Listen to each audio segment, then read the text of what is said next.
together another Planning Commission activity report. It's already talked about tonight. Just a reminder of the Budget Committee meeting. It will take place on January 20th. And there's an attachment providing all the specifics, the agenda, and the information relative to that particular meeting.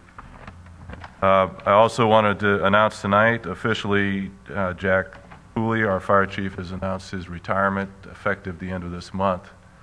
And I think we've just recently recognized Jack for his 30 years of service to the city, and of course now he is looking at retirement soon, and has been walking around with a big smile on his face ever since.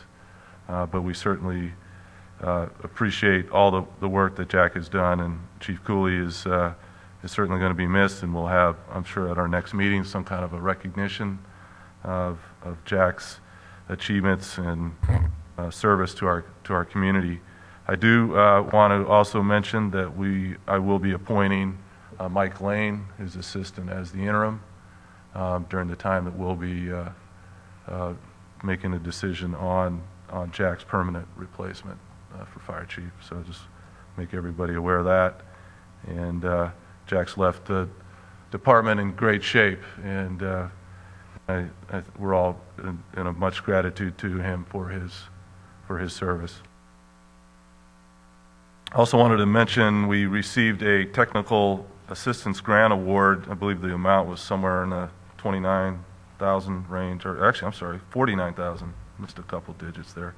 $49,000. This is actually to do an economic analysis study. This was awarded to the city through DLCD. So much thanks to our community development staff and others who supported this application, and then successful award that we were able to receive on that, and looking forward to the results of that study.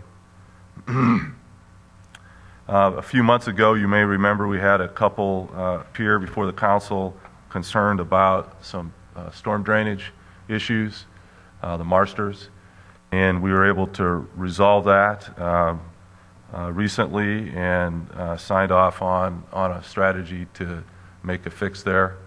There's a kind of a combination of city and our insurance settlement that we were able to achieve there, and I think we were able to move that forward. So I appreciate all the work that the Marsters put into this, as well as our staff, Nikki and Barbara, putting this together to a successful resolution. As you know, they were very concerned about the situation. It had been there for many, many years, and I'm glad to see, I'm sure we're all glad to see that was resolved in a positive manner. The next thing is Sticks for Kids, and I believe we have a prop here. These would not, definitely kid size, these are not anything that I'd be swinging, or any of us probably would be. But this is kind of a neat thing that we were able to get that's going to really, I think, promote junior golf at our golf course. They're going to be giving away several sets of these. Nikki, maybe you can go ahead and chime in with a little bit. It's about all the clubs I have left in my bag, too. Yeah. It's actually a grant through the NRPA, the National Recreation Parks Association, where we received 10 sets.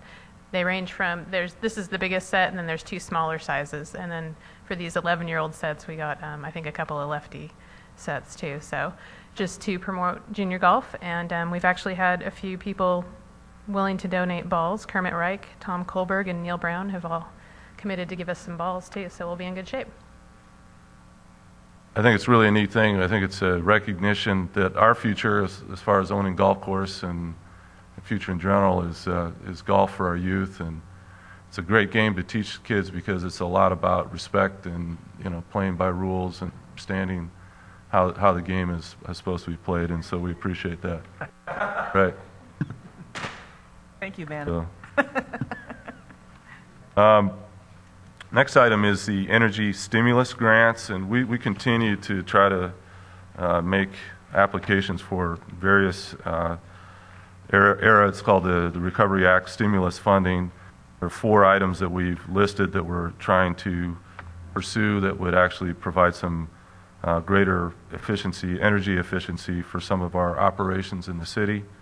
And they're everything from replacing traffic signal controllers and timing design on Garden Valley Boulevard, which we hear a lot about, to our irrigation pumps at our parks, windows insulation, various electrical upgrades at the Umpqua Valley Arts Center, and just looking at all of our traffic signals and replacing the bulbs with the LED signals. So again, we continue to look for those opportunities and pursue them vigorously, and hopefully we'll get a successful conclusion.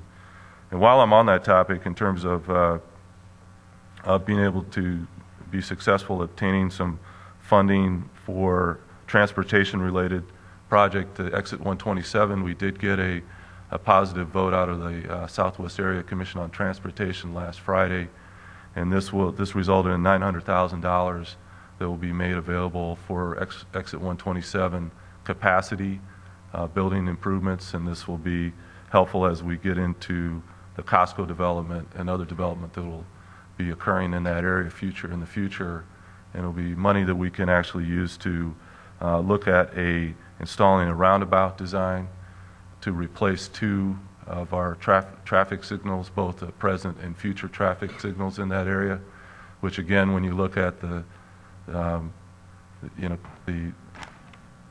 trying to compare the cost of maintaining traffic signals as opposed to a roundabout, there certainly are lots of benefits, as well as being able to add capacity in that area. So that's good news, and we continue to look again for those opportunities. The last thing, I did send out an email over the weekend to get a report from Peter Powell, with Costco Development, just stating that wanted to personally let me know that they closed on the property and properties and have the properties now that they can develop the Costco project. And he was much appreciative to the city of Roseburg, the staff, the elected officials, and everyone else that was involved in that effort to make it happen.